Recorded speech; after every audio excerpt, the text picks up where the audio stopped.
With the nation still cheering on SEAL Team 6, the group of Navy SEALs who captured and killed Osama bin Laden, Americans still can't seem to get enough of Navy SEALs in general, the American heroes. And I have Eric Greitens here, who is a Navy SEAL, who's going to talk to me about becoming a Navy SEAL. Eric, you wrote an essay in the Wall Street Journal. You also have this book, The Heart and the Fist, The Education of a Humanitarian, The Making of a Navy SEAL. Welcome. Thank you. It's a pleasure to be on with you, Lee. Tell me what it takes to become a Navy SEAL. Well, to get through Navy SEAL training, it's called BUDS, Basic Underwater Demolition SEAL Training, and it's considered to be the hardest military training in the world. In our class, Lee, we started with over 220 people in our original class, and by the time we graduated, we were down to 21. Now, over the course of that training, they ask you to do things like swim 50 meters underwater. They ask you to swim down 50 feet and tie a knot. The hardest week of all, though, is a week that's called Hell Week. And Hell Week is considered to be the hardest week of the hardest military training in the world. And it takes a lot to make it through Hell Week. I want to back it up here because you had to probably set this goal early on in your life. What inspired you to become a Navy SEAL? Well, I'd always had an interest in the United States military, and then when I finally made a decision that I wanted to serve in the military, I was just attracted to the great test of the SEAL teams. And how old were you then? I was 26, so I was actually a lot older than most of the guys who go into the training. Okay. And so this is something that you set this goal. Can you tell me specifically about the training day in and day out?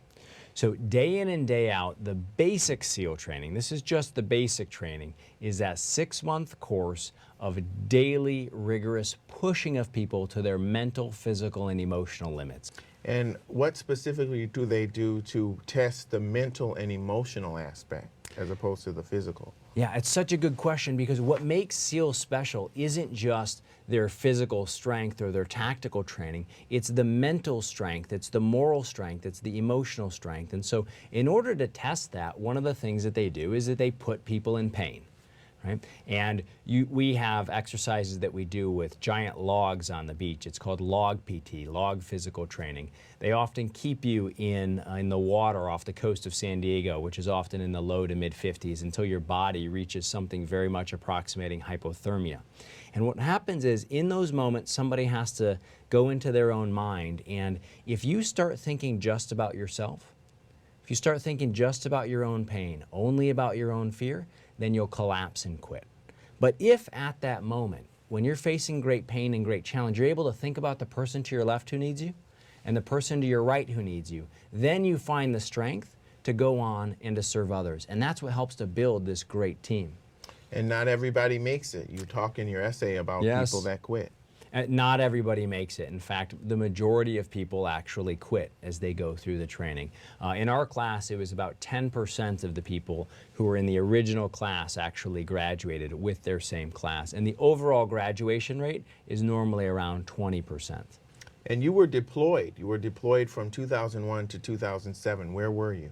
So I did 4 deployments in the global war on terrorism. I went to Afghanistan, to Southeast Asia, to the Horn of Africa, and then also to Iraq. And I had a number of different jobs there. I served as the commander of a joint special operations task unit in the Horn of Africa. That was a joint unit, joint meaning that it was combined Navy, Army, Marine Corps, Air Force, all working together. And we were working very closely with the Kenyan authorities there to do counterterrorism operations. In Southeast Asia, I served as the commander of a Mark V Special Operations Craft Detachment. A Mark V is a 80-foot really fast boat, and I had 2 boats and 20 guys. And again, we conducted counterterrorism work with some of our allies in Southeast Asia and in the Philippines. And through this experience, you've also, now you're in the reserves. Correct. You're still a Navy SEAL. Yeah, I'm now in the reserves. My life now is really dedicated to the work of working with wounded and disabled veterans through an organization I founded called The Mission Continues. But I love staying in the reserves because it's a way for me to continue to participate, continue to feel like I'm still part of the community, and where I can make some contributions as well. When you were deployed, you obviously had lots of missions. How do you prepare for a mission? In order to prepare for a mission, the most important thing is that you have to know exactly what constitutes mission success. You have to know what the objective is. And it sounds basic, it sounds obvious, but once you have that clarity around what the objective is, then you can start your planning.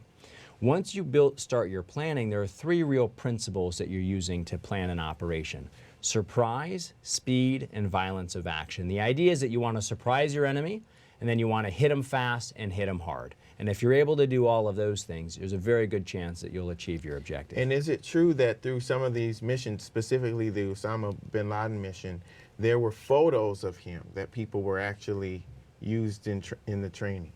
Before you actually go on one of these missions where you're tasked to look for a specific person, you actually study as much information and intelligence as you can. And so when we were in Iraq, if we had a photograph of someone, we'd absolutely use the photograph. If you have a physical description, you'd study that physical description. You try and learn as much as you possibly can about the person so that if you get them on target, you'll be able to easily identify them. And when you say use the photograph, you mean shooting at that photograph? Oh yeah, sometimes, you know, one of the things that we would do, this was back in our training, but I can tell you Navy SEALs have taken thousands of shots, hundreds of thousands of shots at the likeness of Osama bin Laden. So they do this, you know, in part it's motivational. This was always something that was important to the whole SEAL community. And other times you're studying those photographs in order to make sure that you really see who the target is. And when a SEAL is on a mission, what kind of notice do they get? That can vary greatly. Sometimes, you know, actionable intelligence can come up in a heartbeat and people need to grab their gear and turn around and find a way to get started right away. Other times, you might have a target that develops over the course of weeks, months, or even years. And as that target is developing, you're planning, you're preparing, and where you can, you also engage in relentless practice so that you can be ready for the day of the operation. And what are some of the unique specialties that SEALs have? When we were talking earlier, we were talking about David Goggins in San Diego, who is this ultra marathon runner, who runs 100, 150 miles at a time.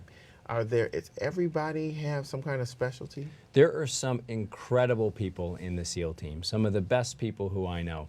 Incredible runners, incredible swimmers, incredible triathletes, incredible snipers, wonderful corpsmen, great navigators, and there's a whole set of skills that's there. But what makes the teams really special is that everybody takes those individual skills, they fuse them into a team, and they draw on everybody's strengths in order to achieve their mission. We had Howard Waston in here, who was a former SEAL Team 6 member. One thing that I notice about both of you is you carry yourselves with a great deal of humility. Well, thank you. Is that something that comes with the SEAL training, or did you have that before? You're just a good guy, or? You know, I don't know if it's something that people bring to the training or if it builds it into you, but I have to say, I have such admiration for the other people who I worked with on the SEAL teams. They're so dedicated, so smart, so courageous. There's so much that I can learn from them that I think that for anybody who's in the SEAL teams, it would help to breed that really solid humility that you need for two reasons. One, you need to recognize the strengths in everybody around you. And two, you need to recognize that this isn't about you. It's not about you going through hard training. It's about your ability to make it through that training in order to be of service to others. And so if you have that kind of humility where you recognize that really your life is a way to be of service to others, I think it helps to build that solid humility in. Well, and certainly that's a lesson for all of us, whether we're a Navy SEAL or not. So thank you so much. You're very welcome. For imparting that. Eric Greitens, we wish you luck with your new book, and keep us posted. Thank you very much, Lee.